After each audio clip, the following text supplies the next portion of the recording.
High কপাল আবারও হয়ে গেছে। আচ্ছা যাই হোক, এখানে তাহলে প্রীতি গুণাঙ্ক নিয়ে আমরা বলব। এখন পরিচয়টা নিয়ে কথা বলতে হয়। পরিচয় ডাব্লিউ কিউ টু আর কিউ ওয়ান। ডাব্লিউ মানে কি আমাদের Q one minus Q two, সুতরাং প্রীতি গুণাঙ্ক হবে Q two by Q one minus Q two.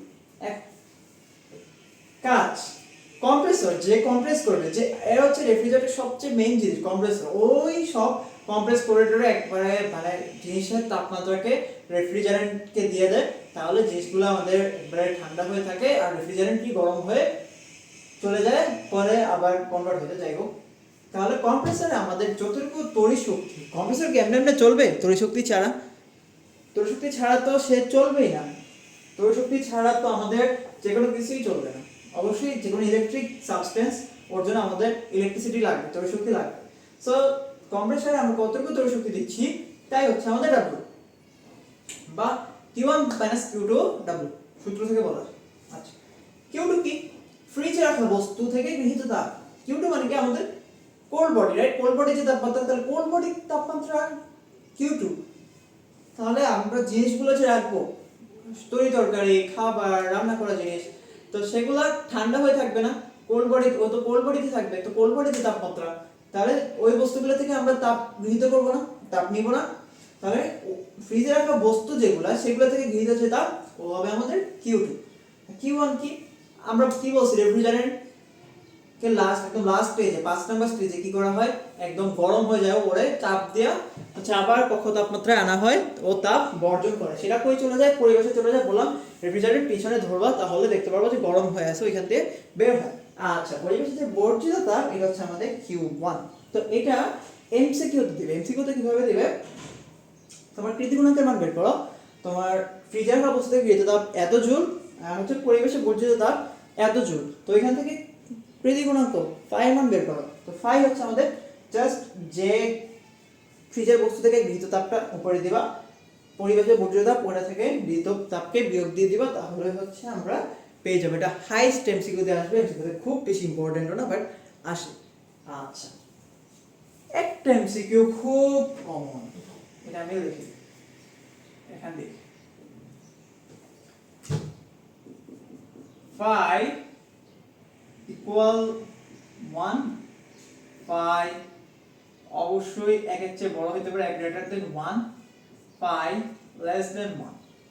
phi এর মান কোন ধরা বাঁধা নাই, যেটা আমাদের কার্নো ইঞ্জিনে আছে। কার্নো ইঞ্জিনে আমাদের এটার মান কি 100% এর বেশি হতে পারবে? কখনোই হতে পারবে না। 100% হচ্ছে তার ম্যাক্সিমাম ভ্যালু।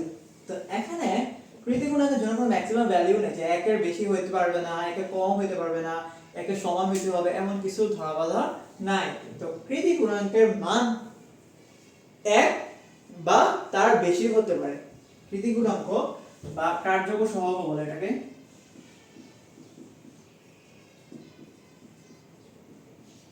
বা সিওপি বলে। সিওপি মানে হচ্ছে কোএফিশিয়েন্ট বোঝায়, সিওপি ইংলিশে এটাকে সিওপিও বলে। তো যদি বলে কৃতি গুণাঙ্ক বা কার্যকর সহগ বা সিওপি যাই বলুক, ওর মান 1 এর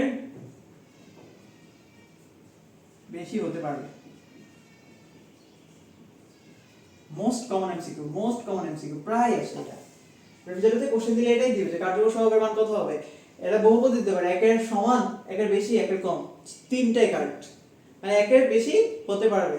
আর এইটাকে কৃতি গুণাঙ্ককে আমরা বলি ফ্রিজের কর্মদক্ষতা। অভিহিত করা হয়, এটা কিন্তু কর্মদক্ষতা বলে না, এটা কিন্তু কৃতি গুণাঙ্ক, কার্যকর সহগ বা সিওপি বলে, কিন্তু এটাকে অভিহিত করা হয়, মানে মত দেয় অনেকে যে এটা আসলে ফ্রিজের কর্মদক্ষতা। তো ঠিক আছে, এই হচ্ছে আমাদের তাপগতিবিদ্যা চ্যাপ্টার।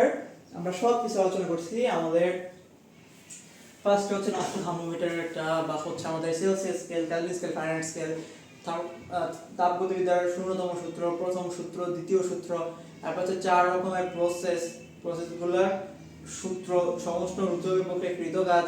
তারপর হচ্ছে আমাদের তাপগতিবিদ্যার বিভিন্ন ক্ষেত্রে মানে 4টা প্রসেসের ক্ষেত্রে ফার্স্ট ল কি কি হইতে পারে। তারপর হচ্ছে আমাদের কার্নো ইঞ্জিন, নরমাল ইঞ্জিন, তারপর হচ্ছে প্রত্যাগামী প্রক্রিয়া, অপ্রত্যাগামী প্রক্রিয়া, রেফ্রিজারেটর। তো সব কিছু হচ্ছে আমাদের কভার দেওয়া হয়েছে। তো এইখানে আমাদের থার্মোডাইনামিক্স শেষ। এখন কাজ কি? এখন কাজ হচ্ছে আমাদের ম্যাথ করতে হবে। ম্যাথ কবে করবো?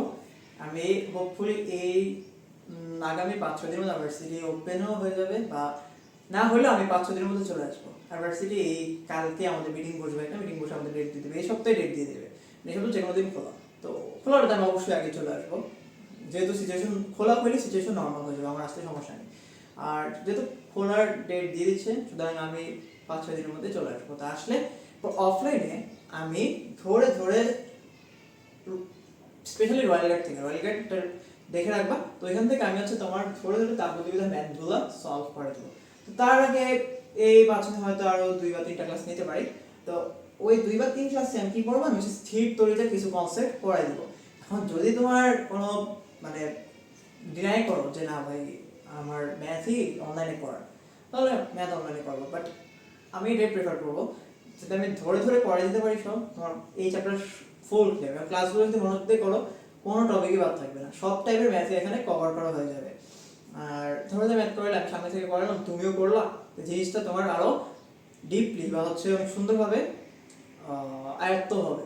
বাট অনলাইনে তো আমি সামনাসামনি তো ম্যাথ করাই দিচ্ছি না, মানে তুমি পড়তেছো আমি দেখতেছি না, এই ম্যাটারটা অফলাইনে দরকার। সো আমি অফলাইনে ম্যাথটা করাবো। আর বেশি না, কয়দিন, 5-6 দিন।